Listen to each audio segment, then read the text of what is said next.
Deep in the Oregon mountains, the forests are so thick that daylight can't get through. There's a location here that nearby people refuse to talk about. In 1903, Crater Lake was a tiny town of just 300 people, making a living by cutting timber and hunting. It was the kind of town where a secret could be hidden as deep as the roots of the ancient, giant trees.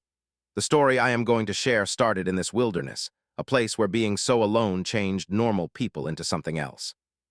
It is one of the most upsetting tales I know about the edges of human behavior, and about the lengths a family will go to keep their terrible secrets hidden.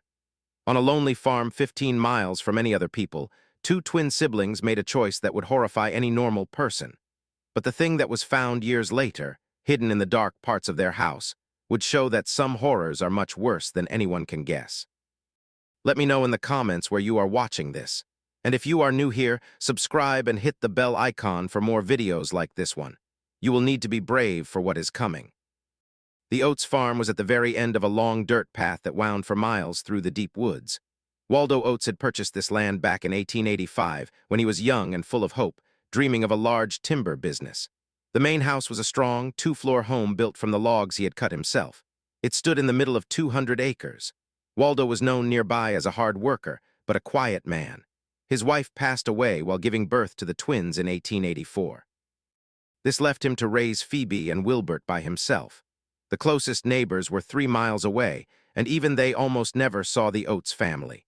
The family got by mostly from the sawmill Waldo built on the land, selling wood for building projects nearby. Phoebe and Wilbert grew up almost completely cut off from everyone else. They were pale children, with hair so blonde it was nearly white and sharp blue eyes. From a young age, they had a strange bond that made visitors feel uneasy. They would often finish what the other was saying and seem to understand each other without needing to speak. The family's separation from the world grew worse after an event in 1895 when Phoebe was 11. On one of their very few trips to town, other children made fun of her for being so pale and quiet. Waldo, enraged at how his daughter was treated, decided his family did not need other people. After that, their trips to town became even rarer. When they turned 18 in 1902, Waldo started to see things that worried him. The twins would spend hours locked away in the attic. Sometimes he would find them sitting in total silence, just staring at one another. They had created a way of talking with just looks and small movements, a quiet language that left Waldo completely out of their world. Things got even more bizarre when Waldo found out the twins had started sleeping in the same bedroom. When he asked them about it, they just said it felt normal and they had always done it. Waldo, a plain and God-fearing man, felt something was deeply wrong, but he had no idea how to fix it. Around this time, Waldo saw that the twins were reading books left behind by their grandfather on their father's side. This grandfather had been known as an odd man in the community. His collection had books on family history, some old books on family bloodlines, and even some books on raising animals that talked about how traits are passed down. In the winter of 1902, snow cut the farm off from the world for 3 whole months. In that time, the twins grew even closer. They spent entire days together, never letting him join their activities. They had made their own private routine that seemed designed to keep everyone else out. When spring came and the roads were clear again, Waldo went to town for supplies. That's when the man at the store asked him about the wedding he'd heard they were planning. Waldo was baffled. There was no wedding being planned. But when he pushed the store owner for more, he learned that Phoebe had come to town weeks before. She had bought white cloth and talked about a private ceremony for the family. The store owner just figured she was getting ready to marry a local young man. Waldo knew the twins had made this trip behind his back. Waiting for a day, he was busy at the sawmill. When he got home, Waldo confronted them. What he learned would haunt him for the rest of his days. Phoebe and Wilbert, sitting together in the main room, calmly told him they had decided to get married, not to other people, but to each other. They explained they had come to this decision after many months of talking and reading their grandfather's books. It is said that Waldo exploded with anger, yelling about the Bible and the laws of nature, but the twins did not react.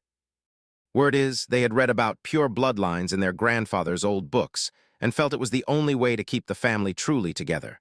The Y claimed that many great families in history had married relatives to protect their special qualities. Waldo threatened to throw them out of the house, but the twins had a reply for that, too. They were the only ones who would inherit the farm, and they were already adults by law. Besides, who in that remote area would really care what happened on a farm so far from everyone else? They had already thought about all the legal and real-world parts of their choice. The wedding happened on a morning in May 1903 on the farm behind the house. There was no preacher. There were no guests. It was just Phoebe, Wilbert, and Waldo who was forced to be their witness. The twins had found a legal trick. Marriages done on private land, far from the law, were hard to undo, especially when everyone involved was an adult. After the makeshift wedding, the twins moved into the main bedroom. Waldo, deeply sickened, started to stay away from the house all day, spending all his time at the sawmill. At night, he would lock his bedroom door and try to block out the sounds from upstairs. He started to drink much more than before, trying to escape his own guilt and confusion. The months that passed were filled with a growing, heavy feeling. Waldo saw that the twins were making changes to the house. They put new, stronger locks on the doors, nailed boards over some windows, and started digging in the basement. When he asked, they just said they were getting ready for the future, for the family they were going to have. Around then, the twins also started buying strange things in town. They bought huge amounts of food that wouldn't spoil, building supplies, and other items that looked like they were for changing the house. The store owner told Waldo that the twins seemed to be stocking up for a very long time away from the world. In the fall of 1903, it was obvious that Phoebe was pregnant. This news should have been happy, but instead, it brought a thick, heavy quiet that hung over the farm like a dark cloud. Waldo knew that any baby from this marriage would be born carrying the burden of how it was created. During the pregnancy, the twins grew even more private. They almost never left the house. When they did, they were always together, just walking the farm silently. Waldo started to see them whispering to each other all the time, like they were always making plans. The first baby was born on a dark, stormy night in March 1904. Waldo was woken by Phoebe's cries, but when he tried to go in and help, Wilbert blocked the door. Crying went on for hours, and then there was a quiet that was even more frightening. When he was finally allowed to see the baby, Waldo saw why the twins had been so secretive. The baby, a girl, had deformities he could see, like extra fingers and a strange-shaped head. But what stunned him the most was how her parents acted. They weren't sad or worried. They seemed happy, almost amazed by the baby's strange features. People say Phoebe whispered that the child was perfect, just what they had been expecting. Wilbert just smiled. It was a cold, planning smile that Waldo would never be able to forget, as if everything was going exactly the way he wanted. In the next few months, Waldo almost never saw the baby. The twins kept her in their room all the time. When he asked about the baby's health, they gave him vague answers and looks that made him feel like a stranger in his own house. The second pregnancy happened very fast, just 8 months after the first. This time, Waldo saw that the twins seemed even more nervous. They were always whispering and writing in a notebook they kept hidden. During this second pregnancy, something weird happened. Waldo started hearing noises from the basement at night. It wasn't just building sounds. It sounded like a child crying. When he asked the twins about it, they just said it was the wind blowing through loose boards. The second baby was born in December 1904, in the middle of a snowstorm that cut the farm off from everyone. This time, Waldo wasn't even told she was in labor until it was all over. When he finally got to see the child, a boy, he was shocked to find that the baby looked perfectly normal. There were no visible problems, just a healthy infant. But there was something scary about how the twins reacted to this normal baby. Instead of the happiness they showed with the first, they looked let down. It was as if the baby's normality was a problem in their plan, not a good thing. Around this time, Waldo saw that the twins were treating the two children very differently. The first one, with her problems, got all their attention and careful care. The second one, the one who looked normal, was often ignored. He was left alone for hours at a time while his parents focused on the deformed child. It was during the winter of 1905 that Homer Mixon first came to the farm. Homer was a skilled hunter who knew all the paths in the mountains around Crater Lake. He had seen smoke rising from the Oats chimney at strange times, like 3:00 in the morning, and he went to see what was going on. Homer was the kind of man who couldn't let a puzzle go unsolved. He had fought in the war against the Indians and had the confidence of a man who had seen real danger. The lonely Oats farm, with its weird sounds and odd hours, made him curious in a way he couldn't shake. On his first visit, Homer was greeted politely by the twins. They gave him coffee and chatted about the weather, but Homer saw several odd things. First, he never saw or heard any children, even though he knew at least 2 had been born. Second, the house had a strange smell. It wasn't exactly bad, but it smelled like medicine, like something was always being cleaned. Even stranger were the twins themselves. Homer had met many couples, but he'd never seen 2 people act so perfectly in sync. They often spoke almost at the same time, like they were sharing one mind. When one of them moved, the other would seem to adjust without thinking. During his visit, Homer also saw the house had been changed a lot. Several windows were now covered with wood, new locks were on the doors, and it looked like there had been new building in the basement. When he asked about the changes, the twins just said they were fixing up the house for their growing family. Homer asked to use the outhouse and used the chance to look around a little. That's when he heard something that made him freeze in the hallway.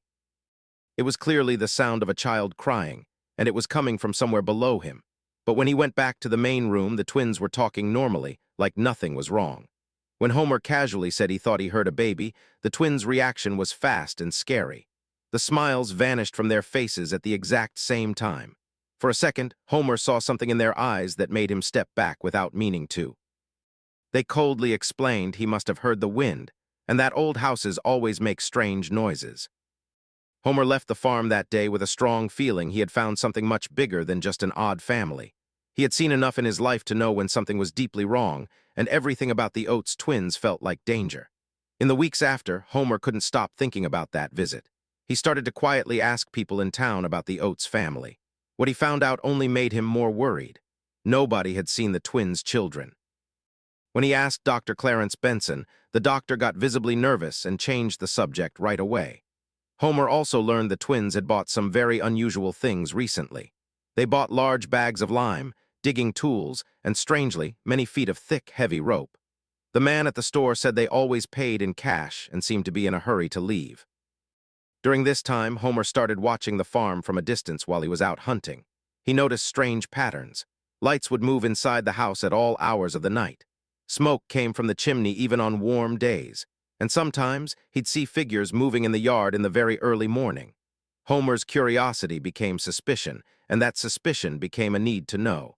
He decided he had to find out what was really happening at the Oats farm. As a practiced hunter, he knew how to move through the woods without a sound and how to watch without being seen. Around this time, Phoebe got pregnant for the third time in early 1905. The twins became even more secretive. They made many trips to town for supplies that they would hide before anyone could see what they bought. Waldo noticed they were spending more and more time in the basement. The sounds from down there became more common and more upsetting. The third child was born in the summer of 1905. This time, even Waldo wasn't allowed to see her right away. When he finally got a look at the baby, a girl, he was horrified to see the deformities were even worse than the first child's. The baby had clear trouble breathing, and her body was not formed correctly. But what bothered Waldo the most was seeing that the twins seemed to be carefully writing down every single thing about their children's growth. They were always taking notes, measuring the babies' bodies, and talking about their physical traits as if they were scientists looking at samples. During this time, Waldo also realized the twins had stopped using names for the children. Instead, they called them by numbers or descriptions. The first was the special one, the second was the failure, and the third was the improved one. This cold, inhuman way of speaking deeply sickened him. At the end of February 1905, Homer made his second and last trip to the Oats farm. This time, he didn't go to the front door. He waited for the middle of the night and crept up to the house through the woods, moving like someone who had spent his whole life hunting in the mountains. What Homer saw that night would change everything. But he would never get the chance to tell a soul. Through a basement window the twins had forgot to cover all the way, he saw something that made him doubt his own eyes. The basement had been split into different sections. In each section there was proof someone was living there. They were small spaces that looked like they were made to hold something or someone. Homer saw the twins moving between these spaces, carrying food and water like they were taking care of animals. But the sounds from inside those sections were not animal sounds. They were human. They were children. Homer realized with terror that the twins were keeping their own children locked up in the basement like they were test subjects in a lab. But Homer Mixon never left that farm. People noticed he was missing 3 days later when he didn't show up for a hunt he had planned with friends. A search party was formed, but they never found Homer or any sign of what happened to him. The only thing they found was his gun, left in the woods about a mile from the Oats farm. When asked about Homer, the twins acted truly shocked and worried. They offered to help look for him and said they hoped he'd be found safe. They were so convincing that at first, nobody thought they had anything to do with his disappearance. But after that, a dark story started to grow around the Oats farm. People began to whisper that the family protected their secrets with deadly force and that anyone who got too close would just vanish. Phoebe's fourth pregnancy happened at the end of 1905, and the baby was born in the spring of 1906. This time, Waldo didn't even know about the birth until weeks had passed. When he finally did see the child, a boy, he found that the baby looked physically normal. But there was something very wrong with how he acted. The baby almost never cried, barely moved, and had a blank stare that didn't seem to focus on anything.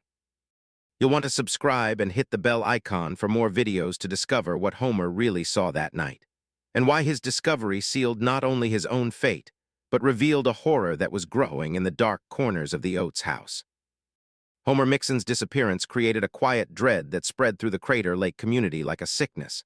People started to avoid not just the Oats farm, but the whole part of the woods around it. Skilled hunters who used to move freely in those mountains now began to walk miles out of their way to stay clear of that area. In the months after Homer vanished, the twins became even more cut off and secretive. Waldo saw that they had started making bigger changes to the house. The basement, especially, seemed to be always under construction. He could hear building noises coming from it at night, but when he tried to go see, he found the door locked. During this time, something scary started happening to Waldo. He began to have bad dreams all the time about noises from the basement. It wasn't just crying children anymore, but sounds he couldn't place. They sounded like a mix of moans, scratching, and something like heavy furniture being dragged. When he would wake up covered in cold sweat and go down to look, he always found the house completely silent. Waldo also started to feel his own health getting worse. He was losing weight, his hands started to shake, and he found it hard to focus on his work at the sawmill. The few workers he hired would say he looked haunted, always looking over his shoulder, like he was expecting to see something awful. Phoebe's fifth pregnancy happened at the end of 1906. This time, Waldo saw the twins seemed especially on edge. They spent hours whispering to each other, writing in their hidden notebooks, and making many trips to town to buy strange supplies. Dr. Benson, who had stayed away from the farm since Homer disappeared, started to get disturbing reports from people who passed near the area. A logger swore he heard many children's voices coming from the farm early one morning. Some were crying, but others were making sounds he said were not quite human. Another story came from a traveling salesman who got lost in a storm and looked for shelter near the farm. He swore he saw Wilbert carrying something wrapped in a sheet to the basement in the middle of the night. The bundle was moving and making muffled noises. When the salesman tried to get closer to offer help, Wilbert spotted him and waved him away angrily. Around this time, stories started to spread about other, smaller disappearances in the area. A young man tending sheep in the mountains had vanished for 3 days. He was later found wandering in the woods with no memory of what had happened. He kept muttering about voices in a basement and about children who shouldn't be. The fifth child was born in the spring of 1907.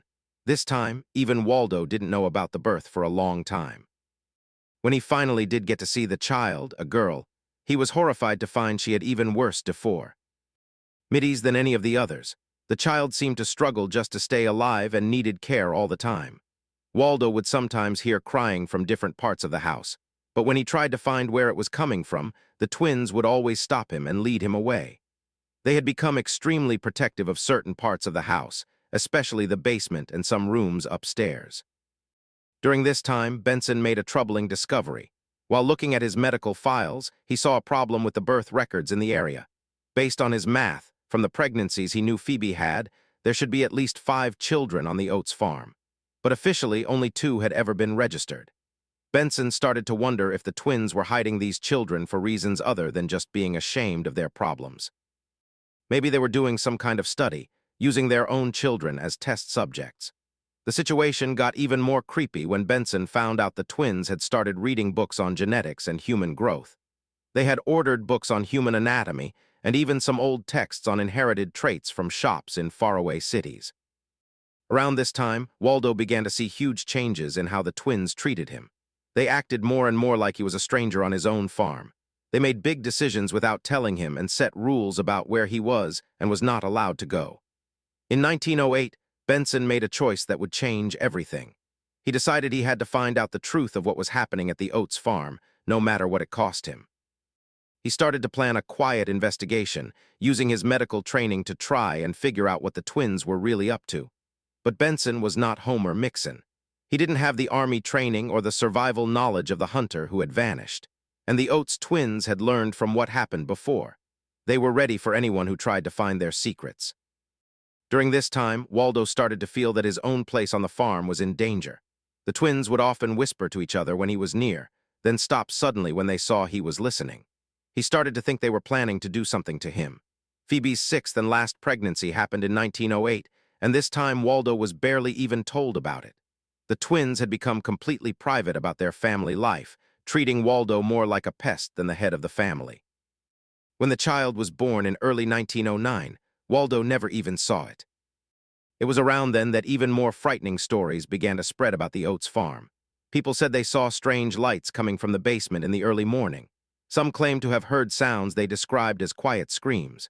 A preacher traveling through the area on a mission trip said he felt such a powerful feeling of evil near the farm that he was forced to take a detour of several miles. Benson, set on finding the truth, started to watch the farm from a safe distance. Using binoculars, he spent several nights hidden in the woods, trying to learn the twins' patterns. What he saw left him deeply shaken. The twins seemed to have a very strict schedule that included many trips to the basement all through the night. They carried buckets, food, and sometimes things that looked like clothes or blankets. Even more disturbing, Benson sometimes saw them taking buckets out, buckets that looked like they held waste or other things, which they would then bury in the woods. In December 1912, Benson finally decided he had seen enough to require a closer look. He announced he was going to make an important medical visit that might clear up some troubling questions. But just like Homer Mixon before him, Benson never came back from that trip. His carriage was found left on the road 2 miles from the Oats farm. His horses were still attached, but they were clearly terrified. His medical bag was spilled on the ground as if he had run off in a great hurry, but there was no sign of the doctor himself. When asked about Benson's disappearance, the twins showed the same believable shock they had shown with Homer. They offered to help in the search and spoke of their real concern for the doctor's safety. But those who knew them saw something new in their eyes, a cold certainty that wasn't there before. With Benson gone, the dark story around the Oats farm was set in stone. 2 men had now vanished after looking into the family, and now nobody would dare go near the place. Sheriff Skyler Tucker had avoided the Oats farm for 10 years. Like almost everyone in Crater Lake, he had heard the stories. He felt the deep fear that surrounded that family and had decided it was best to leave it alone. But in 1913, he didn't have a choice. The pressure started early that year when families in other towns began asking about relatives who had gone missing while passing through the area. Homer Mixon wasn't the only one. In the last 8 years, at least 3 other people had vanished. He'd near the Oats farm, a traveling salesman, a land inspector for the government, and just recently, Dr. Clarence Benson. The state governor had started getting letters from worried families, and Tucker knew his job as sheriff was on the line if he didn't do something. On top of that, the local people were getting more and more scared. People would not travel alone in that area, and some delivery drivers had stopped going there at all. Tucker had also gotten reports of strange things from people who passed near the farm. A crew of loggers said they heard screams coming from the house early one morning. They said the screams did not sound entirely human. Another story came from a hunter who said he saw figures moving in the farmyard in the middle of the night. In March 1913, Tucker finally got up the nerve to get a search warrant. It claimed suspicion of criminal acts related to the disappearances. He knew he needed real proof to go onto private land, but all the missing people gave him enough legal reason. On the morning of March 15, 1913, Tucker rode to the Oats farm with 2 deputies and a man from the county. It was a cold, foggy morning, and the farm looked even more frightening than he had imagined. The house, which used to be kept up well, was now starting to fall apart. What struck Tucker the most was the complete silence around the farm. There were no animal sounds, no birds, and even the wind seemed to stay away. It was as if nature itself had decided to keep away from whatever was happening in that house. The twins met the group on the front porch. Now 29 years old, Phoebe and Wilbert still looked young, but something about them was different. Their eyes looked glassy, almost crazy, and they moved together in a way that was unsettling. Tucker saw they seemed to have been expecting the visit, like they had been getting ready for this day. When Tucker showed them the warrant, the twins didn't act surprised or angry. Instead, they just looked at each other and smiled. It was the exact same smile, and it sent a chill down Tucker's back. It said that Wilbert calmly told him they had been waiting for this visit for a long time. The search started on the main floor. Tucker right away saw all the changes that had been made over the years. Doors were made stronger with metal bars. Windows were boarded up. There were heavy locks on almost every single door. The house felt more like a jail than a family home. On the second floor, Tucker found proof of the twins' family life. There was one main bedroom where they clearly slept together. There were also several smaller rooms that looked like they had been for babies. But what bothered him most were the drawings on the walls. They were detailed drawings of human bodies, complicated family trees, and charts that seemed to track physical traits through generations. Tucker also found stacks of notes written in the twins' matching handwriting. The notes described the physical and mental details of several children, using cold, inhuman language. The children were only called by numbers and traits, not by names. It was in one of these upstairs rooms that Tucker made his first truly awful discovery. In a small, stuffy room, he found a child who looked to be about 9 years old. The girl had terrible deformities. Her arms and legs were shrunken, her face was twisted, and she clearly had severe mental problems. She was locked in the room, and the door was barred from the outside. The child looked like she hadn't been fed enough and was terrified. She made noises that weren't words when she saw the strangers. Her clothes were filthy, and it was clear she had been kept this way for a very long time. The room had only one small window, covered in boards, and the smell was sickening. When Tucker demanded answers from the twins about the locked-up child, they stayed perfectly calm. Reports say Phoebe explained that the girl was a danger to herself, and being locked up was for her own safety. Wilbert then supposedly added that Tucker could not understand the special nature of their children. Tucker ordered the door opened at once. But when his deputies tried to get near the child, she started to scream. These were not normal screams of fear. They were high, sharp sounds that sounded almost like an animal. The child had clearly forgotten how to communicate like a person. The search moved back to the ground floor. There, Tucker found the kitchen had been partly turned into something like a lab. There were simple tools, jars with strange liquids, and piles of detailed notes about physical growth and inherited traits. But it was when Tucker went down into the basement that he found the true level of horror that had been growing on the Oats farm for nearly 10 years. The basement had been completely changed into a set of makeshift rooms. Each one had a reinforced door and small holes for air. In the first room, Tucker found a boy of about 8 years old. Physically, the child looked mostly normal, but when Tucker tried to speak to him, it was obvious he had severe mental delays. The boy just stared ahead, making the same movements with his hands over and over. The second room held a girl of about 7. She had physical deformities like the child upstairs. She was in even worse shape, so skinny she was almost a skeleton, with open sores on her wrists where ropes had rubbed her skin raw. When she saw Tucker, she tried to crawl into the darkest corner of the room. The third room was empty, but it clearly had been used recently. The floor was covered in dirty straw. There were ropes tied to the wall and a sickening smell that Tucker knew was the smell of decay. On the wall, someone had scratched marks, hundreds of them, as if counting the days or trying to hold on to their mind. It was in the fourth room that Tucker made the discovery that would give him nightmares for the rest of his life. In the darkest corner, partly hidden by a pile of rags, he found the remains of a small child. The body was badly decomposed, but he could still see that the child had died in a terrible way. There was proof the child had tried to get out before dying. Its fingernails were broken, and there were desperate scratches on the wooden walls. The body was curled up, as if the child had died trying to protect itself. When Tucker confronted the twins about the body, they didn't try to deny it. Instead, reports say Wilbert calmly explained that not all of the samples survived the process. Phoebe supposedly added that death is just part of the observation, same as life. It was then that Tucker understood the real truth of what was happening on the Oats farm. This wasn't just a case of ignoring or even hurting children. The twins had been doing deliberate experiments on their own children, treating them like test subjects instead of human beings. The notes Tucker found proved his worst fears. The twins had been carefully writing down every child's growth. They recorded deformities, measured mental skills, and even tried different ways of locking them up to see how the children would react. One of the most upsetting notes described how they had tested one child's limits by holding back food for set amounts of time to observe the effects on her health. Another note recorded how different types of cages affected behavior. But maybe the most disturbing thing they found was that the twins did not think their actions were cruel or wrong. In their twisted way of thinking, they were doing important research on genetics and human growth. Tucker also found evidence of what happened to Homer Mixon and Dr. Benson.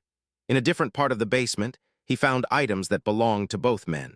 He also found detailed notes about how they had interfered with important work and needed to be removed to protect the research. The notes about Homer and Benson were especially cold. The twins had written down the ways they used to lure each man into a trap, as if they were hunters studying their prey. They had learned from each time, making their methods better to get rid of future threats. Tucker also found proof the twins had been planning to do even more. There were drawings for more changes to the basement, plans to build more cells, and even notes about how to get more test subjects. During the search, Tucker also found that Waldo Oats was in much worse shape than anyone knew. The man was found in a room in the attic, his mind almost completely gone. He was starving, filthy, and kept muttering about noises in the basement, and children who shouldn't be. Waldo had tried to keep a secret record of what was happening, scratching marks on a wooden beam to count the days. His broken notes showed he had tried to step in several times, but the twins had threatened him and in the end locked him up. The arrest of Phoebe and Wilbert Oats in March 1913 shocked the town of Crater Lake in a way no one thought possible. When the news of what was found on the farm got out, many people just refused to believe it. The truth was too awful, too far past what a normal person could understand. The 4 living children were taken from the farm. Their condition left even the toughest deputies clearly shaken. The 9-year-old girl, who had spent most of her life locked up, could not walk right. She had developed new deformities from being confined for so long. The 8-year-old boy, even though he looked more normal, had the mind of a much younger child and seemed unable to speak. He had developed strange, repeating behaviors, always rocking, hitting his head on walls, and making rhythmic noises that seemed to be his only way of comforting himself. The 2 youngest children found in the basement were in even worse shape. The 7-year-old girl weighed less than 40 pounds and had infected sores all over her body. She had developed a sick-level fear of daylight and would hide whenever she was in a bright room. The youngest boy, about 6 years old, had lost the sight in one eye from an infection that was never treated. He showed signs of deep trauma. He didn't answer to his own name and seemed to have forgotten how to be a person. When they tried to feed him, he ate like an animal, using only his hands. A female doctor who specialized in child trauma was brought from Portland to check the children. She called their condition the worst she had ever seen in her 20-year career. It was guessed that the children had been held captive for years, maybe since they were born. But maybe even more upsetting than the children's physical state was how they acted. They seemed unable to form normal bonds with other people. They reacted to kindness with either fear or violence.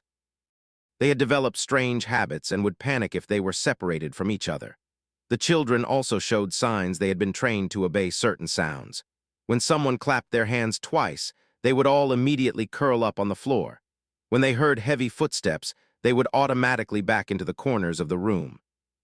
When they were questioned, Phoebe and Wilbert stayed just as strangely calm as they were during the search. They didn't deny anything they were accused of, but they also showed no guilt or any sign they understood that their actions were wrong. According to the interrogation records, Wilbert explained that they had been exploring the limits of human genetics. He said their children were unique subjects because their parents were related. He truly seemed to believe that his children's problems and mental issues gave them important information about how traits were passed down. Phoebe, meanwhile, apparently described the cages as controlled environments that were needed for accurate observation. She didn't see locking them up and isolating them as cruel, but as important tools to keep the variables under control. During the questioning, it also came out that the twins had been planning their actions for years, even before they got married. They had studied other cases of children from related parents, researched genetic problems, and even visited homes for disabled people to observe other cases. The pure strangeness of the crimes, mixed with the cold, scientific attitude of the killers, grabbed the public's attention in a way few cases ever had. The trial of the Oats twins became a huge event in the region. It pulled in crowds of curious people from towns all around. During the trial, the lawyers showed evidence that the twins had planned their observations for years. They had studied books on genetics, written letters to people with theories about improving humans, and even visited institutions to see other cases. The defense lawyers tried to argue that the twins were not sane, that they were victims of their own isolation and twisted beliefs. They brought in experts who talked about what extreme loneliness does to the human mind, and about how being related themselves might have damaged the twins' own sanity. But the prosecutors proved that their actions had been careful, planned, and carried out with precision for almost 10 years. The jury's decision was quick and united. They were found guilty of murder, extreme child abuse, and many other charges. Phoebe and Wilbert were both sentenced to life in prison. Even in prison, they continued to say their actions were right, and that one day, science would prove their methods were valid. Waldo Oats, who was found in a state of total mental breakdown on the farm, never recovered from the shock of learning what had been happening under his own roof. He was sent to a state asylum. He spent the last years of his life muttering about sounds in the basement and about children who should never have been born. He died in 1918, still haunted by nightmares of his family. The 4 children who survived were put into special care, but the chances of them recovering were tiny. Years of abuse and neglect had done physical and mental damage that could not be undone. The oldest girl never learned to walk right and stayed in an institution for the rest of her life. The boy with the mental delays showed a little improvement with a lot of care, but he never developed past the level of a small child. He learned a few simple words and could do basic tasks, but he was never able to live on his own. The 2 youngest children had even sadder endings. The 7-year-old girl died from health problems just 2 years after she was rescued. Her body just couldn't recover from years of being neglected. The youngest boy lived to be 15, but he never truly adjusted to the outside world. He developed a number of severe phobias and died during a panic attack. The Oats farm was left empty after the trial and quickly fell into ruin. The house, which had been the location of so much horror, was finally destroyed in a fire in 1920. Some say someone set the fire on purpose, others say it was struck by lightning, but most people insist. Raider Lake liked to believe the house had just decided to destroy itself. The bodies of Homer Mixon and Dr. Clarence Benson were never found, even after massive searches of the land. The twins took the secret of where they buried their victims to prison with them. They refused to say where the bodies were, even when they were offered a shorter sentence in exchange for the information. Phoebe died in prison in 1934 at 50 years old from natural causes. To the very end, she insisted that her actions were right and that history would prove her correct. Wilbert lived until 1951, spending almost 40 years locked up. He never showed any guilt, never asked for forgiveness, and never stopped believing he had been doing important work. In the years after the trial, the story of the Oats twins became a dark legend in the Oregon mountains. The legend says that on the quietest nights, you can still hear echoes of what happened on that farm. Hunters who get too close to the land where the house used to be say they hear sounds they can't explain. Quiet moans, scratching, and sometimes what sounds like children crying, carried on the wind. Some of the oldest people in Crater Lake whisper that the woods around the old farm were never the same. Trees grow in strange ways in that spot, twisted and sick, as if the ground itself was poisoned by what happened there. Animals stay away from the area, and even the most experienced hunters say they get a feeling of deep unease when they get close to the location. In the quiet mountains of Oregon, where the trees grow thick enough to hide humanity's worst secrets, the legend of the Oats farm lives on. It is a haunted reminder of what happens when isolation and obsession mix in a deadly way. The story of Phoebe and Wilbert Oats makes us face a hard truth, that the worst horrors don't come from ghosts or monsters. They come from the human ability to find reasons to do the unthinkable. 2 siblings who should have protected their children instead turned them into test subjects. They convinced themselves they were doing it for a greater good. What makes this story even more scary is the coldness with which the twins acted. They didn't act suddenly or in anger. Every move was planned, written down, and explained in their twisted minds as scientific progress. They built a whole system of horror, complete with labels, detailed notes, and even the removal of anyone who got in their way. The children who lived carried the scars of those years for the rest of their short, damaged lives. They never knew what normal love from a parent felt like. They never felt the safety every child should have. They never got the chance to grow into who they could have been. They were turned into samples in a makeshift lab. Their most basic needs were sacrificed for a sick curiosity. Maybe the most shocking part is that the twins never felt sorry, not even on their dying days in prison. They insisted they had been doing important work, that their findings would one day help all of mankind. This total failure to see how monstrous their actions were shows a complete break from basic human feeling. The legend also reminds us how dangerous being cut off from the world can be. Crater Lake in 1903 was a place where secrets could be kept for years. A place where screams in the night could be brushed off as just wind in the trees. A place where missing people could be explained away as hunting accidents. Being so far from everyone else allowed the twins to operate with no one watching. It let them turn their farm into a house of horrors that ran for almost a full decade. Today, when we look back at this story, we have to ask how many other dark secrets are hidden in lonely places. How many other families are using isolation to hide acts we can't even imagine? And maybe more importantly, How can we see the warning signs before it is too late? The Oats farm may have been burned to the ground, but the lessons from its story are still here. They remind us that we must pay attention, that we must ask questions when something feels wrong, and that we should never just assume that goodness and morality are a given. Sometimes the most dangerous monsters are the ones hiding behind a normal face, carrying out their horrors in silence, far away from the eyes of the world.